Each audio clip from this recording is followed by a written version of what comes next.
Hi guys! Ngayong araw ay gagawa tayo ng shawarma. Pero kakaiba guys ang ating shawarma ngayon dahil malutong ang ating gagamiting tortilla. Papalutungin natin yan para lalong sumarap. Alam nyo naman dito sa Middle East, talagang nababal-blockbuster ang sarap ng tinapay. Kung anong masarap na tinapay, ayun ang mabili.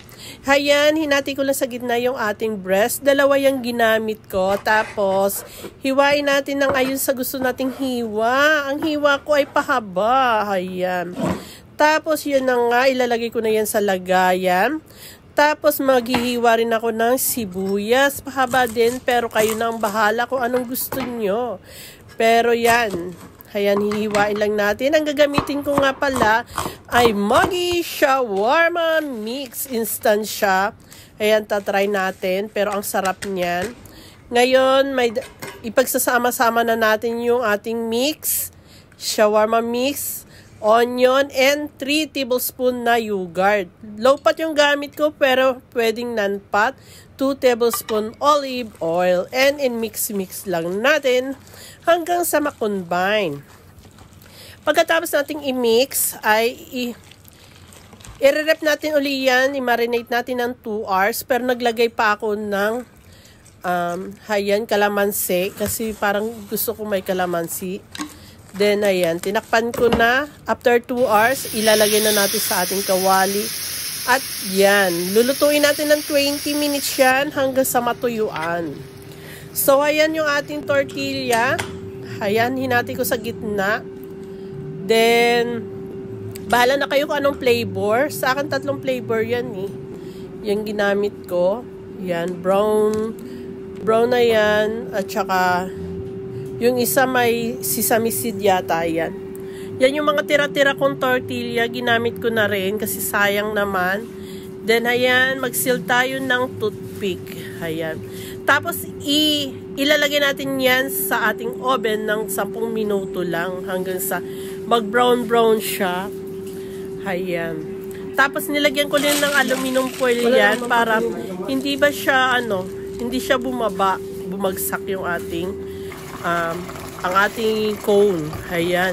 Ayan na yung ating manok. Mix lang natin. Mekos lang yan. Hanggang sa maging brown at maluto. Ayan yung ating tortilla. Nasa oven na.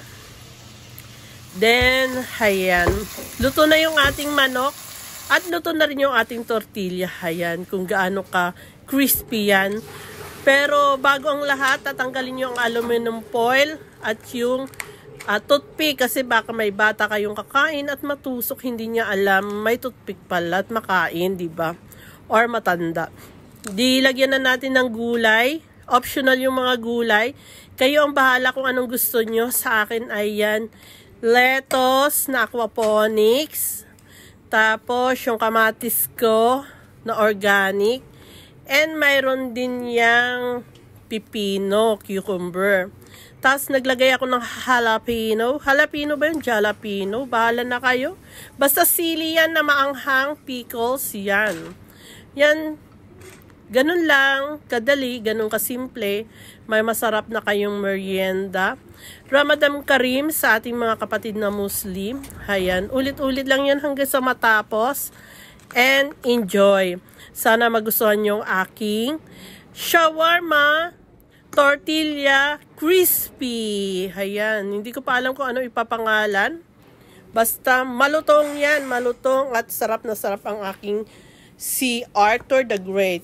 Thank you for watching. Sana nag-enjoy kayo. Mama, chup chup. God bless you all. Okay, thank you. Kung gaano kalutong.